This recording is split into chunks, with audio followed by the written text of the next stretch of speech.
मैं राजेंद्र कुमार गुप्ता श्रद्धा चैनल पर आपका स्वागत करता हूं। आज के एपिसोड में हम योगा के 8 लिम्स के बारे में चर्चा करेंगे। देखिए, ऐसे तो हमारे समाज में सभी तरह के भाई बहन बुज़ुर्ग योगा करते हैं, लेकिन योगा को भली प्रकार समझे बिना करने से योगा का पूरा लाभ नहीं मिलता है। लाभ मिलता है लेकिन आंशिक लाभ मिलता है। इसलिए योगा को भली प्रकार से समझ के तब योगा करना चाहिए। योगा तभी लाभदायक होता है। योगा के 8 अंग हमने बताए थे। ये महर्षि पतंजलि के नाम से भी जाना जाता है। इसको हम महर्षि पतंजलि अष्टांग योग भी कहते हैं। ये योग 8 तरह के होते हैं। यम, नियम, आसन, प्राणायाम, प्रत्याहार, धारणा, ध्यान और समाधि। चलिए, इनमें जाने से पहले एक चीज़ और ज़रूरी है समझना कि जैसे हम कोई पूजा पाठ करते हैं तो हम पहले जहाँ पे पूजा स्थल होता है उसकी साफ़ सफाई करते हैं, उसमें चौकी इत्यादि जो कपड़ा बिछाना होता है वो बिछाते हैं।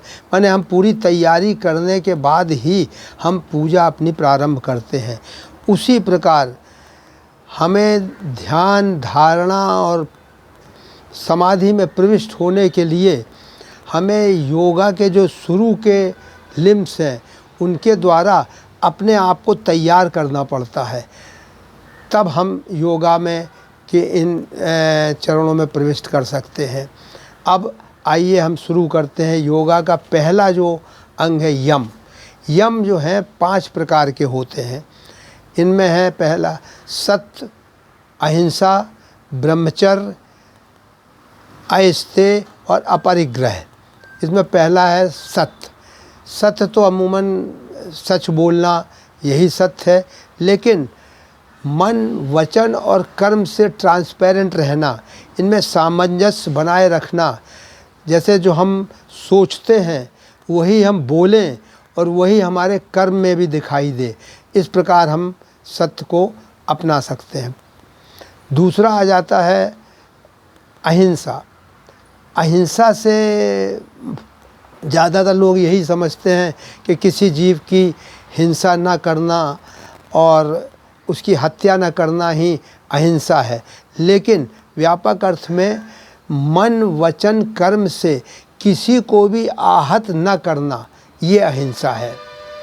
फिर तीसरा आता है ब्रह्मचर्य। ब्रह्मचर्य देखिए, एक गृहस्थ के लिए जहाँ तक मैं समझता हूँ, उसे अपने मन और सभी इंद्रियों को संयमित रखते हुए मर्यादा में रहकर कार्य करना, यही एक गृहस्थ के लिए ब्रह्मचर्य है।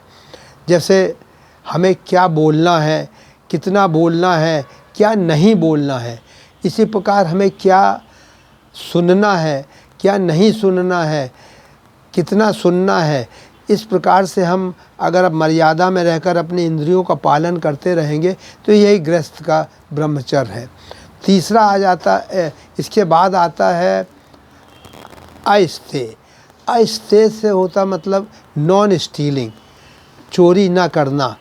मतलब कोई भी वस्तु जो मेरी नहीं है, किसी और की है, उस वस्तु पर अपना अधिकार न जताना, यही अस्तेय है। अब आता है आखिरी अपरिग्रह। अपरिग्रह का मतलब है आवश्यकता से अधिक, ज़रूरत से ज़्यादा किसी भी वस्तु का संग्रह न करना। अगर देखिए, कोई भी चीज़ ज़रूरत से ज़्यादा अर्जित करना बुरा नहीं है, आप लेकिन उसको किसी ज़रूरतमंद को उससे मदद कर दें, ये अपरिग्रह कहलाता है। तो अपरिग्रह का भी पालन आप कर सकते हैं। अब इससे फ़ायदा क्या हुआ यम से? इससे क्या है कि हमारी ये यम जो है ये हमारी मॉरल डिसिप्लिन को मेंटेन रखता है। ये हमारे आचरणों को शोधन करता है, हमारे आचरणों का शुद्धिकरण करता है। यही हमें इससे लाभ है। आज के एपिसोड में हम इतना ही बताएंगे। आगे के एपिसोड में हम योगा के अन्य लिम्स के बारे में चर्चा करेंगे। तब तक के लिए धन्यवाद, नमस्कार।